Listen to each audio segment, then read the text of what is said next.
خواتي وخواتاتي اهلا وسهلا مرحبا بكم يا جماعة الخير ازول الفلاون مساء الخير عليكم والسلام عليكم. J'espère que vous allez bien, j'espère que vous vous portez bien.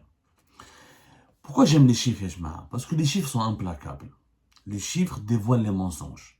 Les chiffres détruisent les manipulations. Les chiffres ne peuvent pas être manipulés à une certaine mesure, dans une certaine mesure. Les chiffres ne peuvent pas, on ne peut pas leur faire dire ce qu'ils ne peuvent pas dire. Ce côté implacable des chiffres, il est important pour nous les Algériens de le saisir. Parce que malheureusement, nous sommes trop dans l'émotion, on manque de lucidité et de rationalité lorsqu'on essaie de comprendre où ça les fait plein.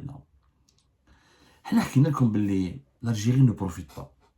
N'a pas profité en 2022 de l'envolée historique et inédit des prix du baril du pétrole et des prix du gaz. Pour une raison simple, et on l'a dit à maintes reprises, parce que la production a beaucoup chuté. La production du pétrole comme du gaz a énormément baissé. Et on avait sorti des chiffres, et on avait tiré la sonnette d'alarme. On a la politique menée de 2020 à 2023 dans le secteur des hydrocarbures, avec l'administration qui était gérée par Toufiq Hakkar, l'ex-PDG de Sonatrach, et la politique d'austérité de 2020 et 2021 qui a bloqué les investissements. Et tous les projets d'investissement qui devaient redémarrer en 2022, ils n'ont pas, je parle d'investissement productif. On l'a toujours dit, le pétrole et le gaz, c'est un éternel investissement. Les gisements, il faut les entretenir, il faut des réserves, il faut les découvrir, il faut les mettre en production, il faut construire des usines de traitement du gaz ou du pétrole, il faut des canalisations pour les transporter, il faut des installations, des infrastructures au niveau des ports portuaires pour pouvoir exporter du pétrole et du gaz. C'est une véritable industrie. Il faut des usines de pétrochimie pour transformer le gaz et le pétrole en produits dérivés qui peuvent ramener beaucoup de devises et avoir de la valeur ajoutée sur les marchés mondiaux. On l'a dit 1000 fois.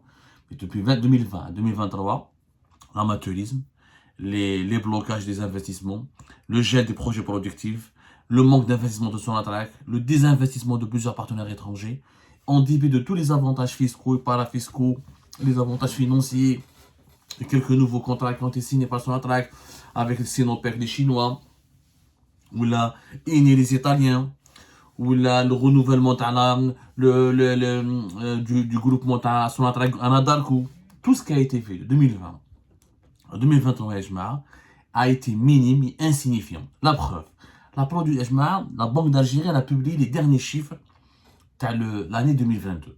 Au départ, la Banque d'Algérie avait publié les chiffres des exportations et les importations du pays durant les 3 trimestres, les 3 premiers trimestres de l'année 2022. Maintenant, la Banque d'Algérie a clôturé ses comptes et elle a publié les chiffres de toute l'année 2022, à savoir les 4 trimestres de l'année 2022, qui chauffent les exportations de pétrole et de gaz en 2022, qui est l'année historique, où le baril du pétrole moyen du Sahara Brent, du pétrole algérien, le prix moyen durant toute l'année 2022 était de 103.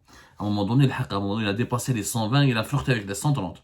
Les prix du gaz naturel ont triplé, voire quadruplé sur les marchés mondiaux pendant un certain moment de l'année 2022. Durant cette année, l'Algérie n'a gagné, je dis bien n'a gagné que 59 milliards de dollars, presque 60 milliards de dollars. Alors qu'en 2021, l'Algérie a gagné 35 et quelques milliards de dollars. C'est très peu, pourquoi?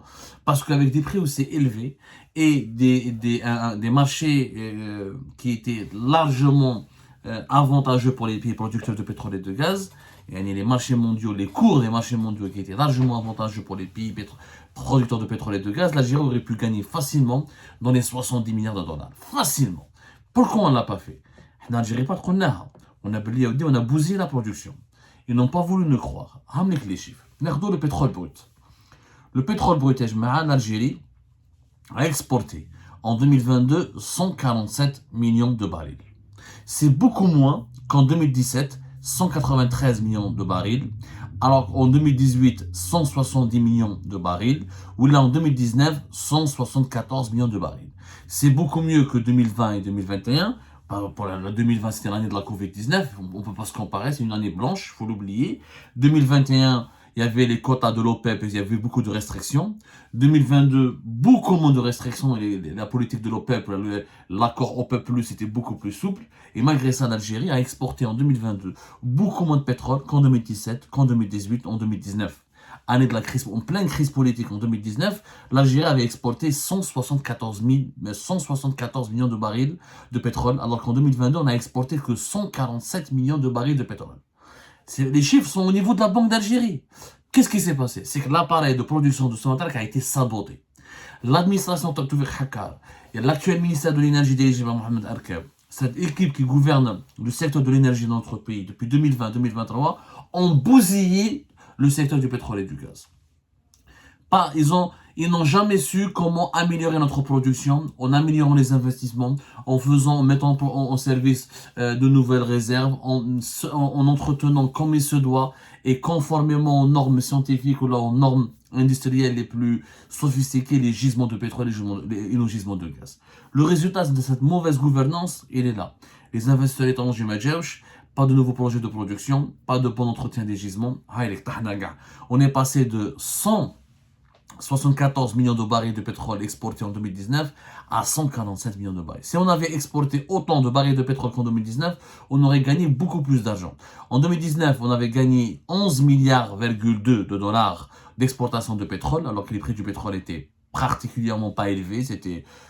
J'ai oublié comment c'était pas au-delà de 100 dollars. En 2022, on a gagné 15,3 milliards de dollars en exportant uniquement 147 millions de barils. Si on avait exporté plus qu'en 2019, on aurait largement fait les 20 milliards de dollars. Donc on a perdu 5 milliards de dollars bêtement, je dis bien bêtement, à cause de la mauvaise gestion de notre appareil de production et de nos outils de production du pétrole dans notre pays et de nos réserves de pétrole. كارثة بمعنى الكلمة. وحنا عيطنا لها وحنا قلناها يا جماعة وقلنا وعيطنا ودي قلنا باللي voilà la moyenne des prix le baril du pétrole en 2019 c'était 64 dollars alors que la moyenne des prix le pétrole en 2022 elle était de 107. Vous vous rendez compte? 107 يا جماعة, ça n'a rien à voir entre 104 et 107. شوفوا la différence et malgré هكذاك ما ربحناش دراهم. هذا pour pétrole brut. نروحوا نشوفوا d'autres chiffres. Les chiffres sont implacables كما قلت لكم. Les chiffres sont implacables. On va s'attaquer au gaz. نروحوا نشوفوا le gaz. هاي le GNL qui est l'un des gaz les plus recherchés dans le monde parce qu'il est facile à transporter dans des bateaux et on peut l'acheminer aux quatre coins de la planète, en Asie, en Amérique latine, etc. C'est du gaz naturel liquéfié, c'est le gaz qui est transformé en état de liquide au lieu de le vendre, contrairement au gaz naturel qui peut être vendu uniquement par gazoduc. Et les gazoducs, ça ne couvre pas toute la planète et c'est très très cher de faire des gazoducs. C'est très risqué, il y a des problèmes politiques, financiers, il y a des enjeux politiques et financiers qui sont énormes. Alors que le GNL, il suffit juste de charger un bateau avec des méthaniers et de les expédier au bout du monde. Le GNL, on a exporté en 2000, les chiffres, on a exporté en 2017 26 millions de mètres cubes. En 2018, 21 millions de mètres cubes. En 2019, 25 millions de mètres cubes. 25 millions de mètres cubes. En 2020, en 2021, 22, 24 millions de mètres cubes. Mais c'est normal parce que c'était des années blanches marquées par la pandémie de la Covid-19. En 2022, on n'a exporté que 21 millions de mètres cubes. Vous vous rendez compte? 21 millions de mètres cubes. Alors qu'en 2019, lorsque le gaz était moins cher, on a pu exporter 24. Le GNL était moins cher en 2019, en 2021, et on a exporté 24 millions de mètres cubes. En 2019, c'était 25 millions de mètres cubes. Je vois la différence depuis la crise politique de 2019, la différence entre les deux régimes qui ont précédé, se sont succédés à la tête aux commandes du pays. Le GNL chute libre. La même chose. Le GNL عيطنا toute l'année 2022. Des unités de production RSE étaient à l'arrêt et perturbées et beaucoup d'arrêts techniques et de panne. Les unités de production à Skikda, en 2021, entre 2021 et 2022, plusieurs arrêts et plusieurs pannes. On a donné l'état, on a donné des descriptifs, on a donné des précisions, personne n'a voulu nous écouter. Personne, je dis bien, n'a voulu ou n'avait voulu nous écouter. Personne. Le résultat, on a gagné de l'argent, on a gagné beaucoup plus d'argent. Grâce au GNL, on a gagné 7 milliards de dollars, 7,1. C'est le double, pratiquement plus, presque le double de ce qu'on a gagné En 2021, c'était 3,8 milliards de dollars. Mais si on avait exporté autant qu'en 2019, on aurait dépassé les 8 milliards de dollars. Donc on a perdu ici 1 milliard de dollars très facilement. Et normalement, on aurait pu mettre le bout investir énormément sur le GNL qui coûte beaucoup plus cher que le gaz qui est commercialisé par le gazoduc, parce que les gaz qui est commercialisé par les gazoducs, c'est des marchés à long terme. Il obéit à des prix qui sont fixés sur une période de 10 ou 15 ou 20 ans. Le GNL, c'est comme la bourse. C'est le marché spot. Et généralement, c'est essentiellement du marché spot. Il y a des contrats, mais les prix évoluent à l'offre et la demande sur le marché spot, marché mondial, et la bourse quotidienne. On a perdu beaucoup d'argent, bêtement. Maintenant, je vois le gaz naturel direct. Le gaz naturel classique. Le gaz naturel classique, on a exporté en 2022 uniquement 36 milliards de mètres cubes. Alors qu'en 2021, on a exporté 39 milliards de mètres cubes. En 2017, on a exporté 38 milliards de mètres cubes. Et en 2018, 38 milliards de mètres cubes. En 2022, on a exporté beaucoup moins qu'en 2021. Alors que, en 2022, les prix du gaz étaient nettement plus élevés. La preuve, le gaz nous a ramené 19 milliards de dollars. C'est les principaux revenus de devises du pays. Le gaz représente entre 63 et 65% des exportations, jusqu'à entre 65 et 66% des exportations des hydrocarbures du pays, alors que le pétrole c'est entre 23 et 24%. Et ça, on en a déjà parlé avec les émissions d'Algérie. Mais les prix étaient beaucoup plus élevés. Pourquoi on n'a pas, si on avait exporté au moins 40 milliards de mètres cubes, si on avait bien géré notre demande intérieure, si on avait fait des investissements productifs, si on a mieux entretenu nos gisements de gaz, si on a mis en production d'autres gisements de gaz, on aurait pu mieux profiter, on aurait pu gagner beaucoup plus d'argent. Et avec plus de 15 milliards de mètres cubes, on aurait dépassé les 25 milliards de dollars de revenus. Et là, on a perdu aussi facilement 4 à 5 milliards de dollars. En tout, on a perdu 11, rien qu'avec le pétrole, le GNL et le gaz naturel, on a perdu des opportunités de 11 milliards de dollars au niveau de nos exportations. Mais quand j'allais produire raffiné, il y a eu une chute de la production dans tous les types d'hydrocarbures. Parce qu'il y a les condensats et les produits raffinés. Il y a le GPL, par exemple le GPL, et on a exporté 278 millions de barils. Ah non, on a exporté 66 millions de barils, alors que durant les années Bouteflika, on exportait, c'était entre 2017 et 2018, entre 75 et 71 millions de barils. Et je peux poursuivre encore les chiffres. Les chiffres sont implacables. Il y a une chute, de plus en plus, une baisse, qui est une chute, qui s'apparente à une chute, une baisse de plus en plus importante des exportations de tous les types d'hydrocarbures.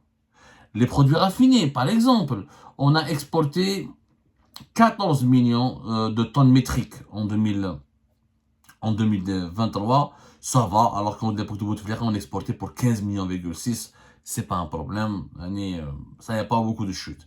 Mais dans le GNL, dans le GPL, dans le gaz naturel, dans le pétrole brut, il y a une chute terrible, à cause encore une fois d'une très mauvaise gestion. Maintenant, est-ce qu'on va tirer les leçons? On a raté l'opportunité de 2022. Au lieu de gagner 70 minimum, non, on a gagné que presque 60 milliards de dollars. C'est une perte pour le pays. Une perte, ça, parce qu'avec 10 milliards de dollars, c'est le budget du ministère de la Défense nationale, c'est le budget de l'armée. Qu'est-ce qu'il faut faire maintenant? Il faut tirer des leçons, il faut changer le management, il faut changer les dirigeants. On a commencé à les changer avec le départ de Tawfiq Hakka à la tête de Sonatrach. C'est pas fortuit, Sonatrach, c'est sensible, c'est important. C'est le poumon économique du pays. Quand on parle de Sonatrach, c'est pas pour le plaisir de faire du buzz ou des clics. C'est pas ça. On parle de Sonatrach parce que c'est le cœur battant de l'économie nationale. C'est ce qui assure notre sécurité et notre survie, la survie de notre pays. Pour tirer les leçons, il faut changer de méthode de gestion. Il faut investir massivement dans la pétrochimie et dans la découverte et la mise en service de nouveaux gisements de pétrole et de gaz. Ce qu'on a fait de 2020 à 2022 en gelant les investissements pétroliers et gaziers, ça a été une très grosse erreur que nous avons payé cash parce que nous avons perdu plus de 11 à 12 milliards de dollars, comme je viens de vous le démontrer à travers ces chiffres.